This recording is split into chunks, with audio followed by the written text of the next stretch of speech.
तथा श्रीमद् भगवद गीता का प्रचार करने वाले हमारे चैनल सनातन धर्म ज्ञान गंगा में आप सभी का स्वागत है। मेरे प्यारे कृष्ण भक्तों, सनातन धर्म ज्ञान गंगा चैनल के आज की वीडियो में हम लोग श्रीमद् भगवद गीता से अध्याय 9 के श्लोक 10 को भगवान श्री कृष्ण जी की कृपा से सरल रूप में सुनने और समझने का प्रयास करेंगे। जय श्री कृष्णा। मेरे प्यारे कृष्ण भक्तों, श्रीमद् भगवद गीता के अध्याय 9 के श्लोक 10 में भगवान श्री कृष्ण जी ने अर्जुन के माध्यम से हम सब मनुष्यों को यह सत्य बताया है कि हे अर्जुन, मेरी अध्यक्षता में सकाश से प्रकृति चराचर सहित सब जगत को रचती है और इस हेतु ये संसार चक्र सदैव से घूम रहा है। मेरे प्यारे कृष्ण भक्तों, आइए श्रीमद् भगवद गीता के अध्याय 9 के इस श्लोक 10 को हम भगवान श्री कृष्ण जी की कृपा से सरल रूप में सुनने और समझने का प्रयास करते हैं। जय श्री कृष्णा। मेरे प्यारे कृष्ण भक्तों, श्रीमद् भगवद गीता के अध्याय 9 के श्लोक 10 में भगवान श्री कृष्ण जी अर्जुन के माध्यम से हम सब मनुष्यों को यह सत्य बता रहे हैं कि हे अर्जुन, मुझ परमात्मा की अध्यक्षता में यह प्रकृति, संपूर्ण प्रकृति और चराचर सहित सब जगत को रचती है और इसी के हेतु यह संसार चक्र घूम रहा है। मेरे प्यारे कृष्ण भक्तों, श्रीमद् भगवद गीता के अध्याय 9 के श्लोक 3-4 में भगवान श्री कृष्ण जी हमें यह सत्य बता चुके हैं कि वो भले ही इस संसार को रचते हैं मगर अपने वास्तविक स्वरूप में अपने परम धाम में वास करते हैं। मगर भगवान यहाँ कह रहे हैं मेरी अध्यक्षता में, अर्थात भगवान का कहने का अर्थ यह है कि भगवान इस सृष्टि की रचना के कारण है।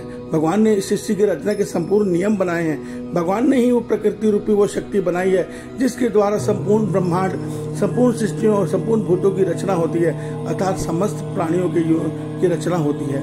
यहाँ भगवान हमें यह सत्य बता रहे हैं कि हे अर्जुन, मैं अपनी दो शक्तियों के द्वारा, जो परमात्मा की दो शक्तियां हैं, परा प्रकृति और अपरा प्रकृति। परा प्रकृति वो शक्ति है जिसको हम ओम रश्मि रूपी ब्रह्म ऊर्जा कहते हैं, ब्रह्म शक्ति कहते हैं, जो परमात्मा के श्रीमुख से सृष्टि आरंभ में जब निकलती है तो वो सुप्त महाप्रलय में सुप्त पड़ी प्रकृति को धारण करके प्रकृति को जीवंत कर देती है।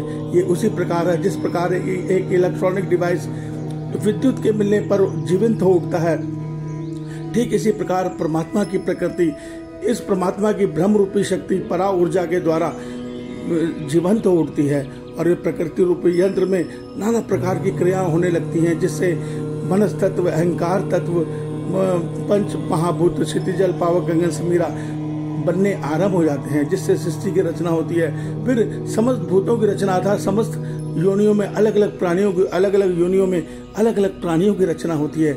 ये सारे कार्य कैसे होता है? ये सारा कार्य ईश्वर की इच्छा से और ईश्वर के बनाए नियम के अनुसार होता है और ये सृष्टि केवल और केवल ईश्वर के बनाए नियम पर चलती है। अर्थात इसीलिए भगवान शंकर जी ने माँ उमा को बोला है, वही जो राम रचि राखा। अर्थात इस सृष्टि में वही होता है जो परमात्मा ने नियम को बना रखा है, उस नियम के आधार पर ये सृष्टि चलती है। तो भगवान इसलिए कह रहे हैं कि मेरी अध्यक्षता में ये संपूर्ण चराचर जगत एक निश्चित चक्र में घूम रहा है। अर्थात ये सृष्टि महाप्रलय के बाद महासर्ग में आरंभ होकर दोबारा महाप्रलय तक पहुंचती है। इस दौरान 36,000 अलग अलग कल्प आते हैं, जिसमें हर कल्प के अंत में एक प्रलय आती है, जिसके बाद नए सूर्य, नए धरती पे हमारी सृष्टि की रचना फिर से हो जाती है। तो ये जो क्रम है ये सदैव से चल रहा है और परमात्मा की इच्छा से सदैव से चलता ही रहेगा। वेद और हमारे शास्त्र में परमात्मा की सृष्टि का यह कारण बताते हैं कि जब महाप्रलय के अंत में जीवात्माएं जो मोक्ष तक नहीं पहुंच पाती, वो जो अधूरी रह जाती उनकी यात्रा, नए महासर्ग में परमात्मा उनके लिए अवसर हो, इसलिए सृष्टि की रचना दोबारा कर देते हैं कि हे मेरी दिव्य आत्माओं, तुम इस जन्म में इस शरीर को पाकर, मानव तन को पाकर प्रयास के द्वारा मुझ ईश्वर तक परम धाम में पहुंचो। इससे तुम्हारी जो ये जन्म मरण की चक्र की यात्रा है यह पूरी होगी।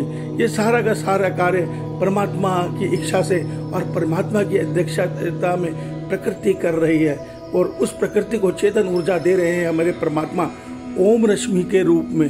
अर्थात ओम वो पराध्वनि है जिसके द्वारा यह प्रकृति जीवंत हो उठती है। इस प्रकृति का हर तत्व, अणु, परमाणु, इलेक्ट्रॉन, प्रोटॉन, न्यूट्रॉन, क्वार्क, हर तत्व के अंदर जो ऊर्जा आती है वो ओम रश्मि के द्वारा आती है, जिसको हम ब्रह्म रूपी शक्ति भी बोलते हैं। वही ब्रह्म रूपी शक्ति हर जीवात्मा के साथ आत्मा कहलाती है। अर्थात उस आत्मा की पहचान उस जीवात्मा के साथ उस जीवात्मा के रूप में हो जाती है। मगर उस आत्मा से पृथक होकर उस सूक्ष्म शरीर से अलग होकर वो आत्मा एक रूप है। अर्थात जिस प्रकार एक विद्युत एक उपकरण के अंदर तो उस उपकरण का विद्युत कहलाती है, मगर वही विद्युत जब वापस अपने विद्युत के तार में मिल जाती है तो वो सारी विद्युत एक हो जाती है। ये आत्मा का रहस्य है। श्रीमद् भगवत गीता में भगवान ने हमें सारे रहस्य बता दिए हैं। अगर हम अपनी श्रीमद् भगवत गीता को श्रद्धा पूर्वक पढ़ेंगे, भगवान श्री कृष्ण जी के श्री चरणों में श्रद्धा रखकर, तो निश्चित मानिए आप परमात्मा की सृष्टि को अच्छे से जान पाएंगे और उनके प्रति प्रेम जगाकर उनको आप आसानी से पा सकते हैं।